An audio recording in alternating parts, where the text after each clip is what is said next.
नमस्कार विद्यार्थी मित्रांनो, स्कॉलरली मध्ये तुमचं परत एकदा स्वागत। आपल्या मराठी व्याकरण व्हिडिओजच्या सीरीज मध्ये आज आपण पाहणार आहोत पुढचा महत्त्वाचा घटक, तो म्हणजे क्रियापद आणि क्रियापदाचे प्रकार। चला तर मग पाहूयात क्रियापद आणि क्रियापदाचे प्रकार। सर्वप्रथम क्रियापद म्हणजे काय? मराठी व्याकरणामध्ये आपण शब्दांच्या जाती पाहिल्या होत्या।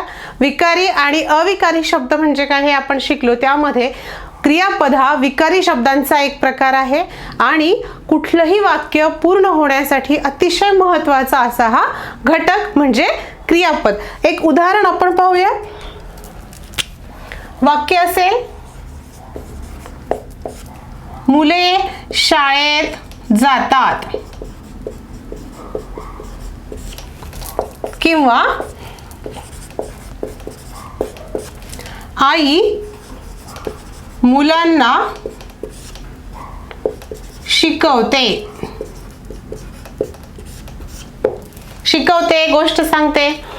तर या दोन्ही उदाहरणांमध्ये पहिल्या वाक्यामध्ये जातात हा शब्द आणि दुसऱ्या वाक्यामध्ये शिकवते हा शब्द वाक्याच्या शेवटी आलेले आहेत आणि दोन्ही शब्द हे वाक्याचा अर्थ पूर्ण करतात। याप्रमाणे कोणत्याही वाक्यामध्ये वाक्याच्या शेवटी येऊन त्या वाक्याचा अर्थ पूर्ण करणाऱ्या क्रियावाचक शब्दाला, लक्षात घ्या, क्रियावाचक शब्दाला क्रियापद असे म्हणतात। जातात, जाण्याची क्रिया यावरून स्पष्ट होते। शिकवते, शिकवण्याची क्रिया आपल्याला यातून कळते। म्हणून क्रियापदाची व्याख्या जर आपल्याला करायची असेल तर आपण ती अगदी सोप्या शब्दात अशी करू शकतो। वाक्यात शेवटी येणाऱ्या व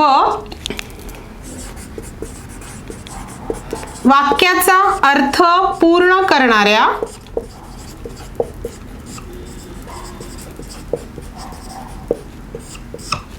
क्रियावाचक शब्दाला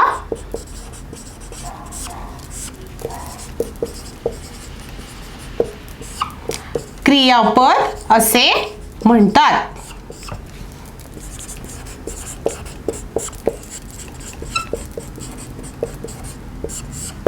विद्यार्थी मित्रांनो, क्रियापदाशिवाय कोणत्याही वाक्याचा अर्थ हा पूर्ण होऊ शकत नाही, म्हणून क्रियापद ही अतिशय महत्त्वाची असतात।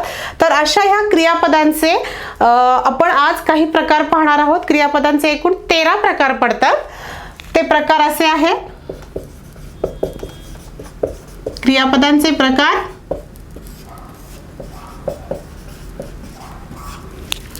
पहिला प्रकार आहे सकर्मक क्रियापद।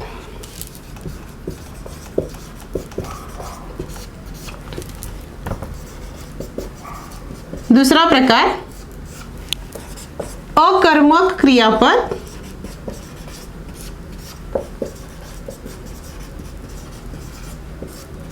तिसरा प्रकार आहे संयुक्त क्रियापद।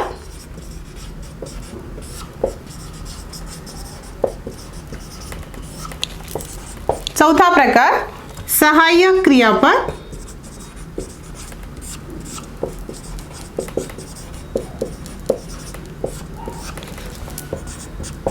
पाचवा प्रकार आहे द्विकर्मक क्रियापद।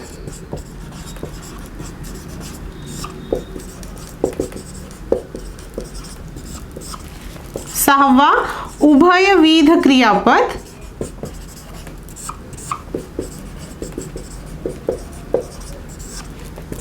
सातवा प्रकार आहे शक्य क्रियापद।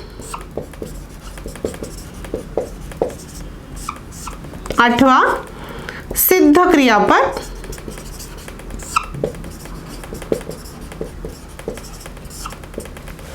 नववा प्रकार साधित क्रियापद।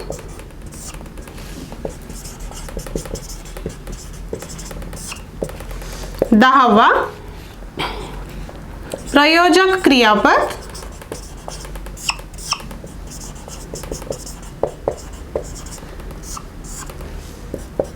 11वा प्रकार आहे अपूर्ण विधान क्रियापद।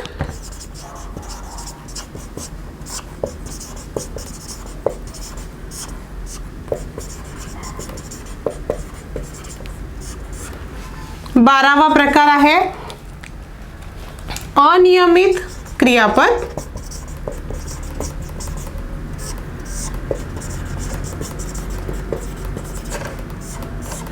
आणि 13वा प्रकार आहे भावकर्तृक क्रियापद.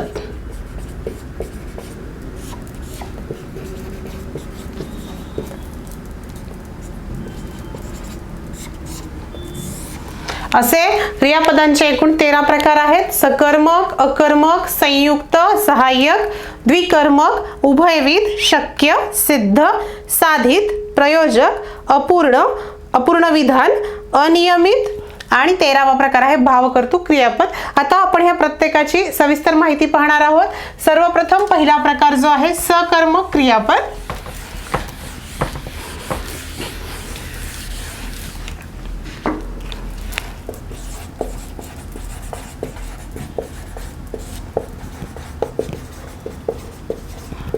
सकर्मक क्रियापद कशाला म्हणायचं तर सकर्मक, कर्मासहित ज्या क्रियापदाला कर्माची गरज असते, वाक्याचा अर्थ पूर्ण करण्यासाठी जेव्हा क्रियापदाला कर्माची गरज असते तेव्हा आपण त्या क्रियापदाला सकर्मक क्रियापद असे म्हणतो. वाक्याचा अर्थ पूर्ण होण्यासाठी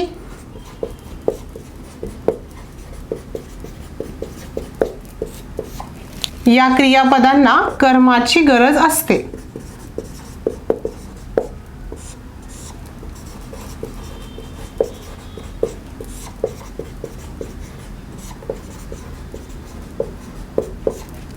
कर्माची गरज असते. उदाहरण बघा,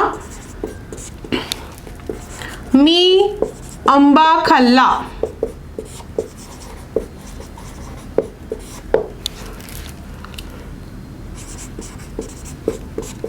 सई कविता करते.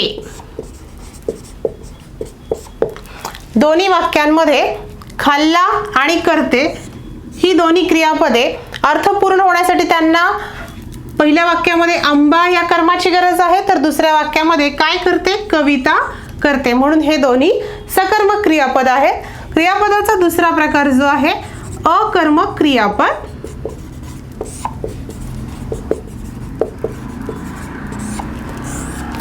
सकर्मक क्रियापदाच्या अगदी उलट अकर्मक क्रियापद. अकर्मक, कर्माची गरज नाही. ज्या क्रियापदाला अर्थ पूर्ण होण्यासाठी कर्माची गरज नाही अशा क्रियापदाला आपण अकर्मक क्रियापद असे म्हणतो.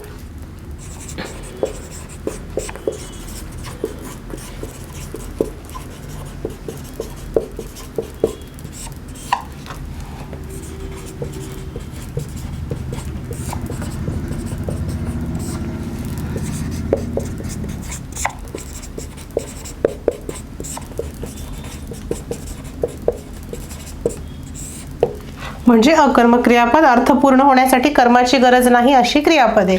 उदाहरण आपण पाहूयात अकर्मक क्रियापदांचे. मी लवकर झोपते.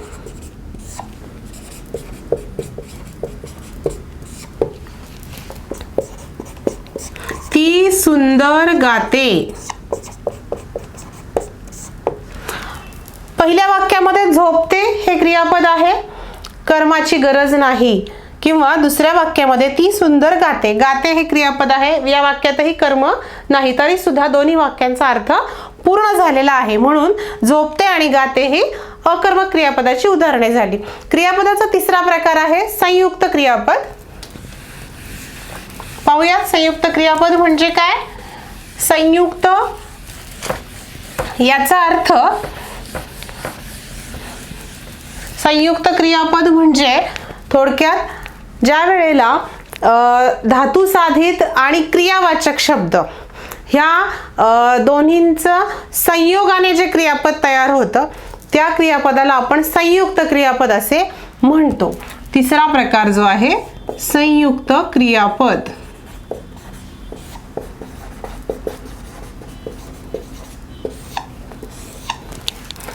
उदाहरण, मुले मोठ्याने हसू लागली.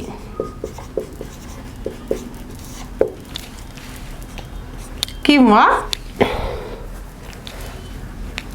दिलेला खाऊ खाऊन टाक. हे दुसरं उदाहरण.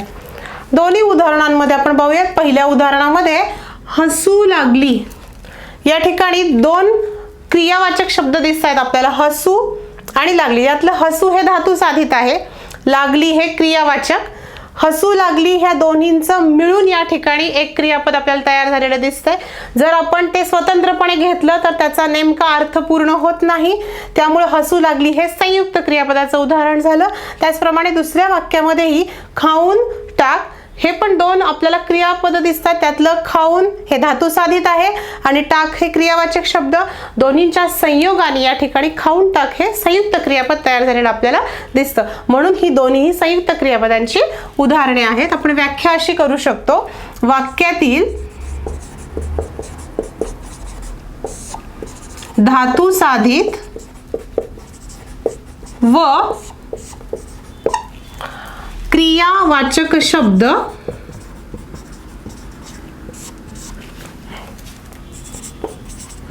यांच्या संयोगाने तयार झालेल्या क्रियापदास,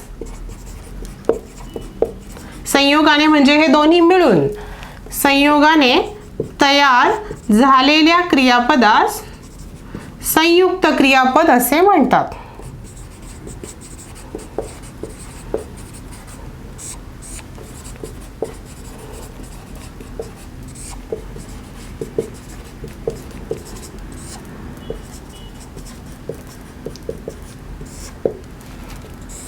हा झाला तिसरा प्रकार क्रियापदाचा. त्यानंतर क्रियापदांचा चौथा जो प्रकार आहे सहाय्यक क्रियापद.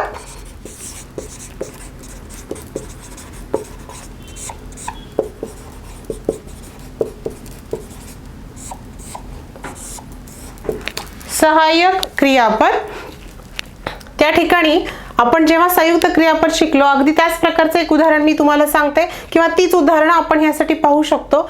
मुले मोठ्याने हसू लागली, दिलेला खाऊ खाऊन टाक. ह्या दोन्ही वाक्यात आपण पाहिलं हसू लागली आणि खाऊन टाक ही संयुक्त क्रियापदाची उदाहरणं होती. परंतु ज्या वेळेला आपण सहाय्यक क्रियापद म्हणजे काय हे पाहू. सहाय्यक क्रियापद, सहाय्यक म्हणजे सहाय्य करणारे, मदत करणारे. या ठिकाणी धातू साधिताला मदत करून वाक्याचा अर्थ पूर्ण करणाऱ्या क्रियावाचक शब्दांना आपण सहाय्यक क्रियापद असे म्हणतो. मग हसू लागली हे संयुक्त क्रियापद जर असेल तर त्या ठिकाणी हसू ह्या धातू साधिताला सहाय्य करण्याचं काम आपल्याला या ठिकाणी लागली हे क्रियापद करतं. म्हणून हेच उदाहरण पाहताना लागली हा शब्द जो आहे तो सहाय्यक क्रियापद ठरतो. त्याचप्रमाणे खाऊन टाक मध्ये खाऊन हे धातू साधित असेल तर त्याला मदत करणारं टाक हे क्रियापद जे आहे ते या ठिकाणी सहाय्यक क्रियापद आहे. म्हणून सहाय्यक क्रियापदाची व्याख्या आपण अशी करू शकतो. वाक्यातील धातू साधिताला सहाय्य करून किंवा मदत करून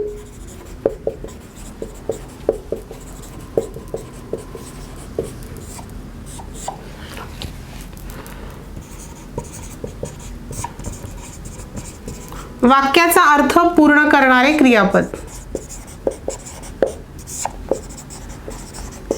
किंवा वाक्याचा अर्थ पूर्ण करणारा क्रियावाचक शब्द.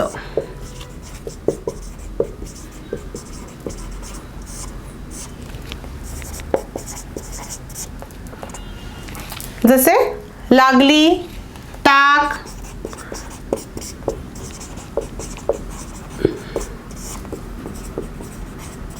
इत्यादी. हा झाला क्रियापदाचा चौथा प्रकार सहाय्यक क्रियापद. त्या ठिकाणी पाचवा प्रकार जो आहे द्विकर्मक क्रियापद तो आपण पाहूया.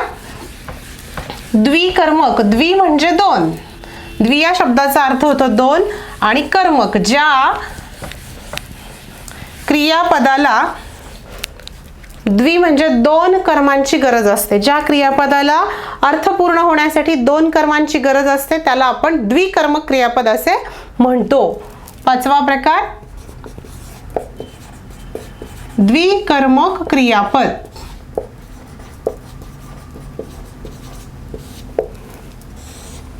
ज्या क्रियापदाला अर्थ पूर्ण होण्यासाठी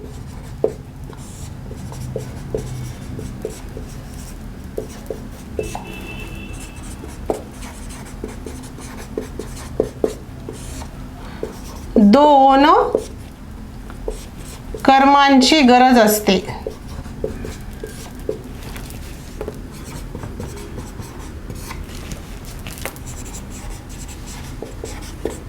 त्यास द्विकर्मक क्रियापद असे म्हणतात.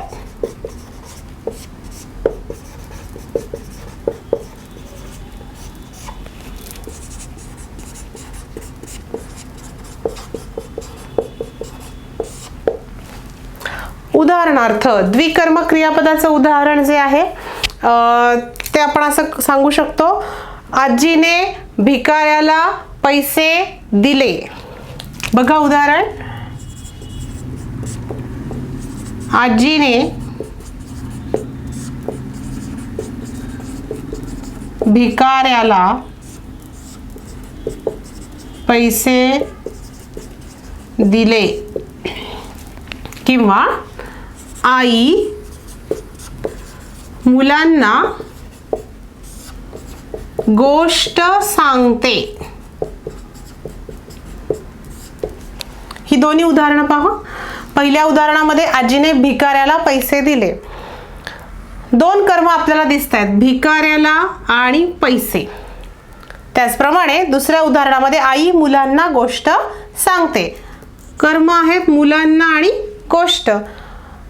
या दोन्हीपैकी एक कर्म जरी आपण गाळलं तरी पण त्या क्रियापदाचा अर्थ पूर्ण होत नाही. आजीने भिकाऱ्याला दिले, काय दिले? पैसे दिले. किंवा आजीने पैसे दिले, कोणाला दिले? भिकाऱ्याला दिले. आई मुलांना गोष्ट सांगते, आई मुलांना सांगते, काय सांगते? गोष्ट सांगते. किंवा आई गोष्ट सांगते, कोणाला? मुलांना गोष्ट सांगते. म्हणून हे जे क्रियापद आहेत, दिले, सांगते, या दोन्ही क्रियापदांना ह्या दोन्ही कर्मांची गरज आहे. म्हणून या प्रकारच्या क्रियापदाला द्विकर्मक क्रियापद असे म्हणतात. त्यानंतर पुढचा जो प्रकार आहे क्रियापदांचा तो आहे उभयविध क्रियापद.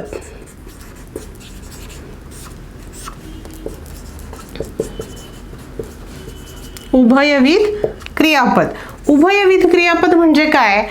आपण जो क्रियापदाचा पहिला आणि दुसरा प्रकार बघितला, सकर्मक आणि अकर्मक क्रियापद, त्याच्यावर याची व्याख्या अवलंबून आहे. उभयविध क्रियापद म्हणजे ज्या क्रियापदांचा उपयोग वाक्यामध्ये सकर्मक आणि अकर्मक ह्या दोन्ही प्रकारे करता येतो, त्या क्रियापदांना आपण उभयविध क्रियापद असे म्हणतो.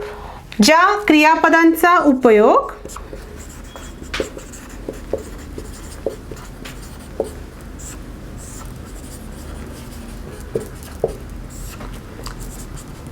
सकर्मक आणि अकर्मक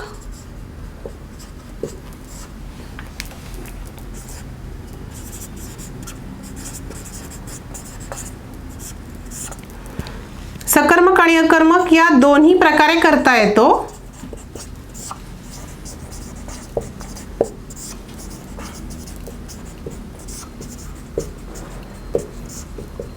त्यास उभयविध क्रियापद असे म्हणतात.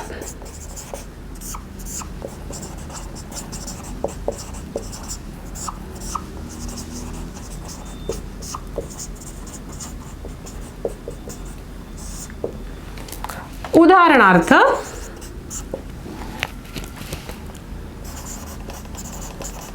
माझे पुस्तक हरवले. दुसरं उदाहरण आहे त्याने माझे पुस्तक हरवले.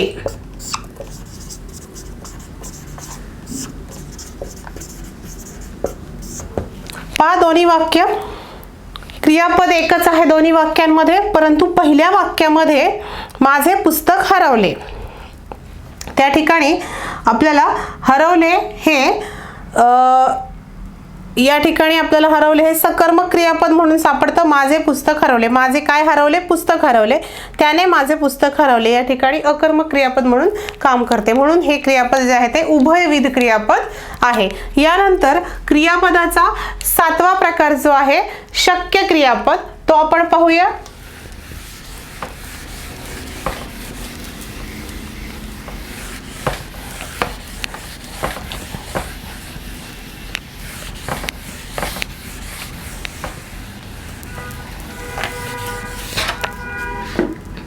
सातवा प्रकार शक्य क्रियापद. शक्य क्रियापद, शक्य कर्त्याची एखादी क्रिया करण्याची शक्यता ज्या क्रियापदामधून दर्शवली जाते त्या क्रियापदाला शक्य क्रियापद असे म्हणतात. वाक्यातील कर्त्याची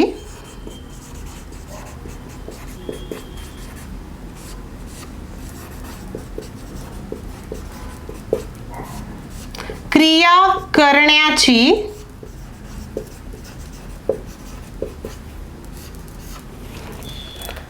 शक्यता किंवा सामर्थ्य ज्या क्रियापदामधून दर्शवले जाते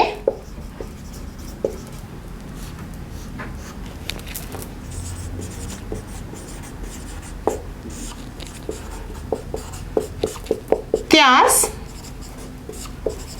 शक्य क्रियापद असे म्हणतात.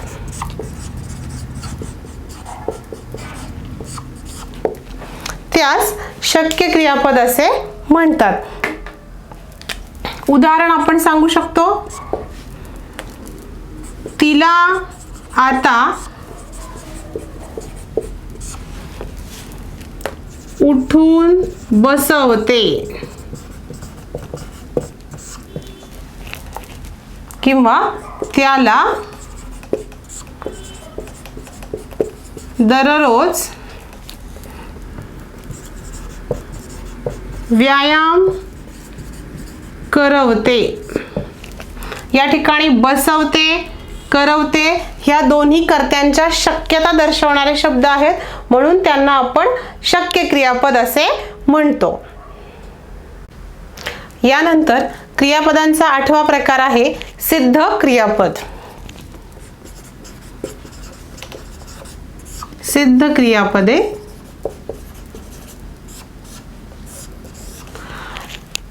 मूळ धातूंना प्रत्यय लावून आपण जी क्रियापदे तयार करतो अशा क्रियापदांना सिद्ध क्रियापदे असे म्हणतात. मग असे मूळ धातू जे आहेत, हस हा एक धातू झाला. हस पासून हसणे, हसतो, हसतात, किंवा पळ आहे, पळणे, पळतो, पळतात. उगव आहे, उगवणे, उगवतो. तर असा मूळ धातूंना प्रत्यय लागून जी क्रियापदे तयार होतात त्यांना आपण सिद्ध क्रियापदे असे म्हणतो. आपण व्याख्या पाहूयात. मूळ धातूंना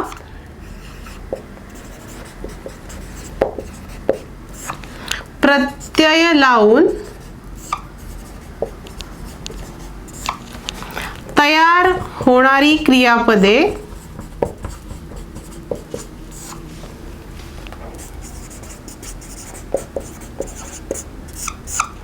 म्हणजे सिद्ध क्रियापदे.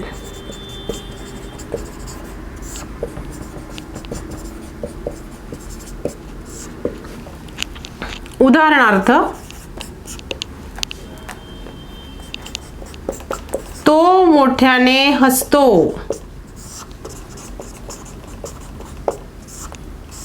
हस धातूपासून तयार झालेलं क्रियापद आहे हसतो. त्याचप्रमाणे सूर्य पूर्वेला उगवतो.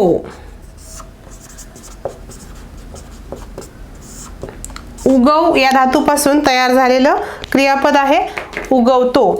म्हणून हसतो आणि उगवतो ही सिद्ध क्रियापदाची उदाहरणे आहेत. यानंतर नववा क्रियापदाचा प्रकार आहे साधित क्रियापदे.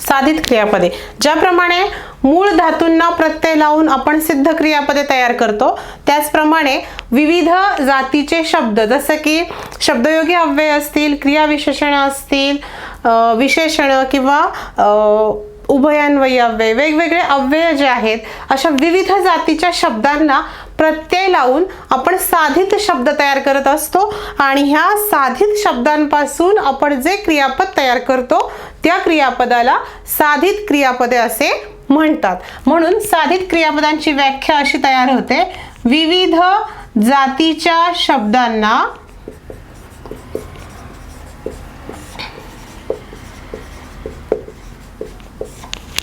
प्रत्यय लावून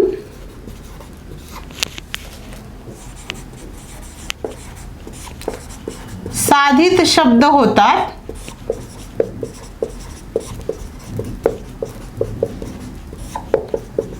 त्यापासून होणाऱ्या क्रियापदांना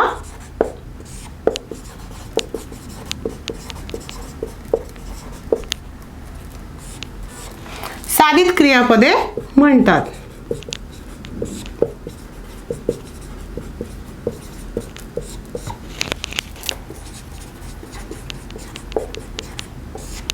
उदाहरण आपण पाहूयात साधित क्रियापदांचं. तो संगणक हाताळतो.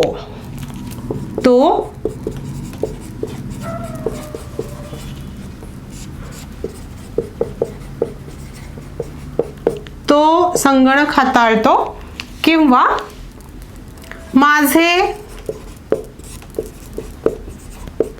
डोळे पाणावले. दोन्ही वाक्यांमध्ये हाताळतो त्याचप्रमाणे पाणावले हे दोन्हीही साधित क्रियापदांची उदाहरणे आहेत. यानंतर क्रियापदांचा 10वा प्रकार जो आहे प्रयोजक क्रियापद.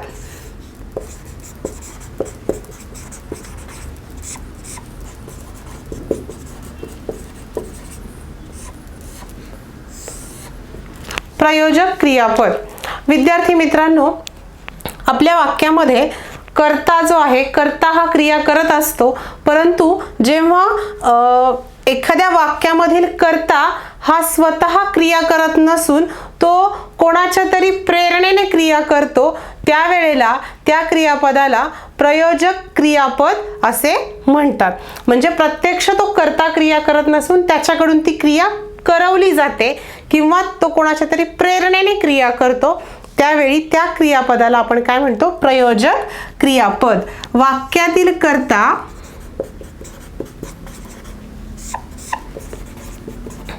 हा स्वतः क्रिया करत नसून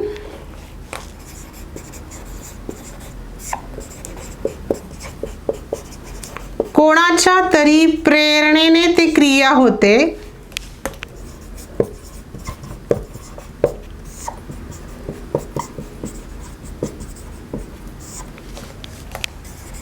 किंवा कोणाच्या तरी प्रेरणेने तो क्रिया करतो, तेव्हा त्यास प्रयोजक क्रियापद असे म्हणतात.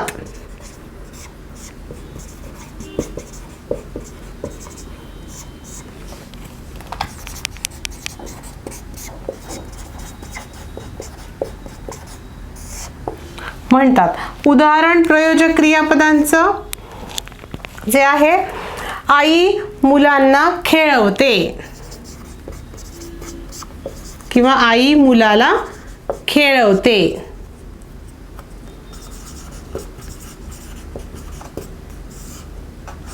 वाक्यामध्ये खेळवते हे क्रियापद जे आहे ते प्रयोजक क्रियापद आहे. यानंतर क्रियापदाचा पुढचा जो प्रकार आहे अपूर्ण विधान क्रियापद.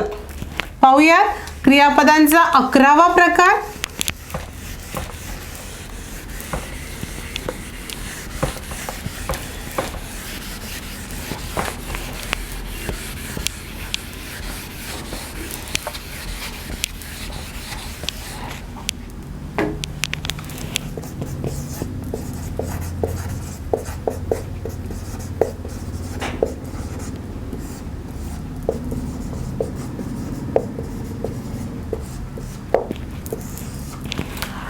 अपूर्ण विधान क्रियापद कशाला म्हणायचं?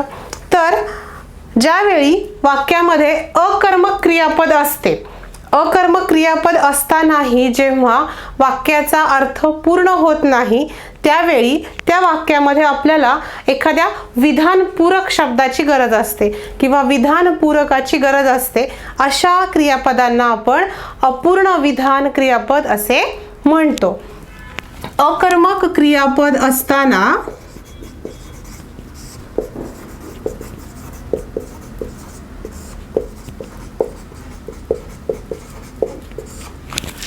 जेव्हा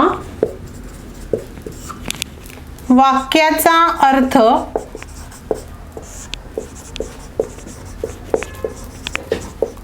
पूर्ण होत नाही व त्यासाठी विधानपूरकाची आवश्यकता असते.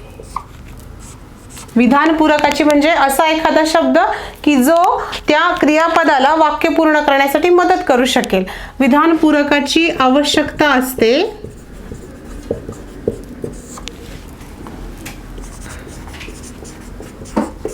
तेव्हा त्यास अपूर्ण विधान क्रियापद असे म्हणतात.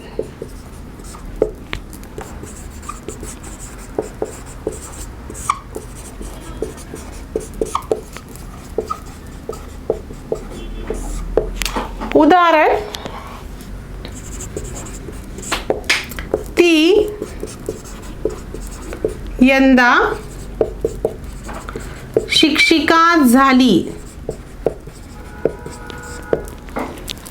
दुसरं, तो ओला चिंब झाला.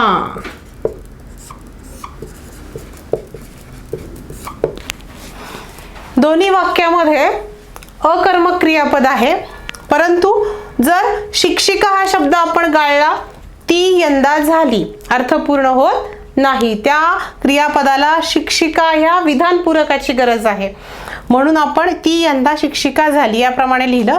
किंवा दुसऱ्या वाक्यामध्ये तो ओला चिंब झाला. ओला चिंब ह्या शब्दाची त्या ठिकाणी अर्थपूर्ण होण्यासाठी गरज आहे, म्हणून दोन्ही वाक्यांमध्ये झाला, झाली हे अपूर्ण विधान क्रियापद आहेत. क्रियापदांचा 12वा प्रकार आपण पाहूयात, अनियमित किंवा गौण क्रियापद.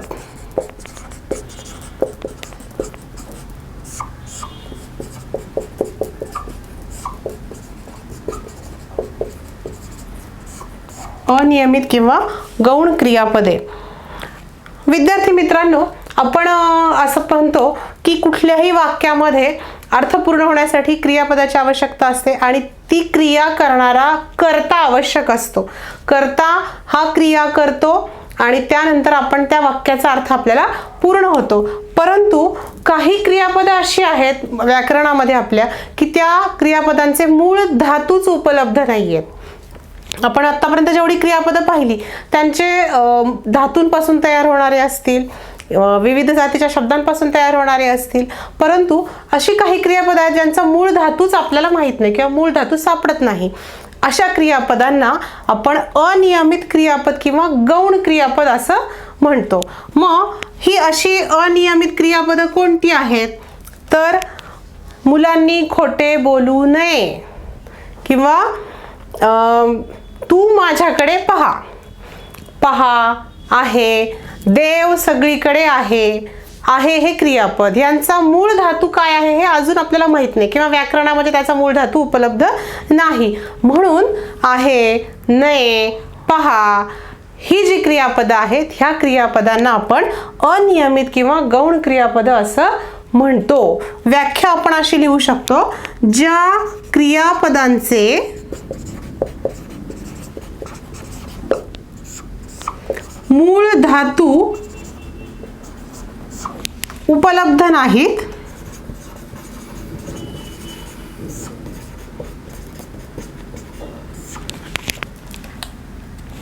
किंवा त्यांना काळाचे अथवा अर्थाचे कोणतेही प्रत्यय लागलेले नाहीत.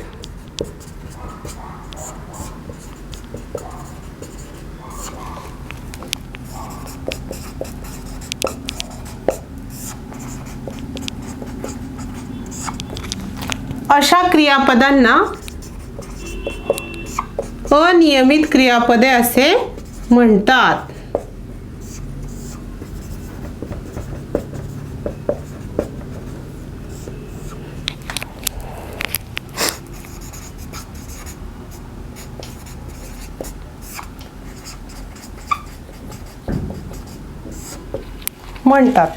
उदाहरण, तू माझ्याकडे पहा. या ठिकाणी पहा हे क्रियापद अनियमित क्रियापदाचं उदाहरण आहे.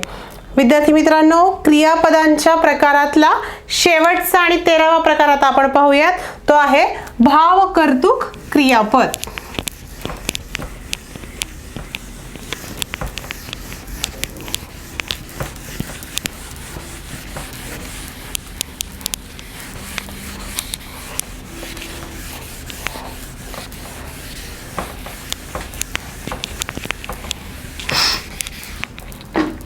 तेरावा आणि शेवटचा प्रकार आहे भावकर्तृक क्रियापद.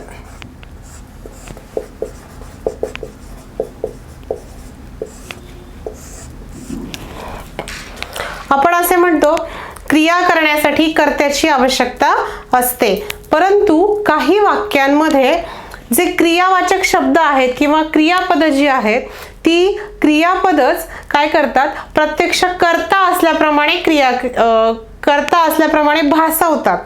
अशा क्रियापदांना आपण भावकर्तृक क्रियापद असे म्हणतो. म्हणजे त्या क्रियांचा जो भाव आहे तो भाव म्हणजेच त्या वाक्यातील कर्ता आहे असा जेव्हा आपल्याला भास होतो त्यावेळेला आपण त्या क्रियापदांना भावकर्तृक क्रियापदे असे म्हणतो.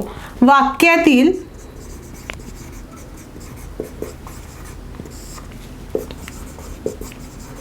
क्रियेचा भाव हाच कर्ता आहे असे भासवणारे क्रियापद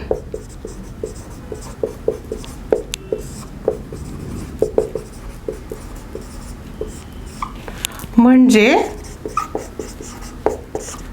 भावकर्तृक क्रियापद.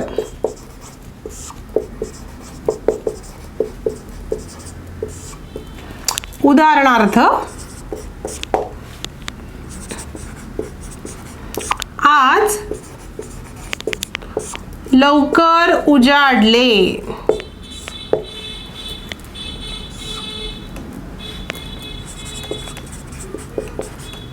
उन्हात मला गरगरते. दोन्ही वाक्यांमध्ये प्रत्यक्ष कर्ता आपल्याला दिसत नाहीये, कर्ता कोण आहे हे प्रत्यक्ष कळत नाहीये, परंतु उजाडले किंवा गरगरते ह्या क्रियापदांवरून आपल्याला त्या ठिकाणी असणाऱ्या कर्त्याचा भास होतो की कर्ता कोण आहे हे भासतं. त्यामुळे ह्या क्रियापदांना आपण भावकर्तृक क्रियापद असे म्हणतो. विद्यार्थी मित्रांनो, आजच्या आपल्या ह्या क्रियापद आणि क्रियापदांचे प्रकार या व्हिडिओमध्ये आपण क्रियापद म्हणजे काय, क्रियापदांचे किती प्रकार आहेत ते सर्व प्रकार आपण आज पाहिले आणि त्यांची उदाहरणं सुद्धा आपण पाहिली. तुम्हाला आमचा आजचा हा व्हिडिओ कसा वाटला हे आम्हाला कमेंट्स करून नक्की कळवा. आणि जर अजून कोणी चुकून आमचं चॅनल सबस्क्राईब केलेलं नसेल तर ते नक्की सबस्क्राईब करा आणि पाहत रहा स्कॉलरली एनहान्स द लर्निंग. तोपर्यंत पुढचा व्हिडिओ येईपर्यंत स्कॉलरली सोबत रहा. Till then take care. Good bye.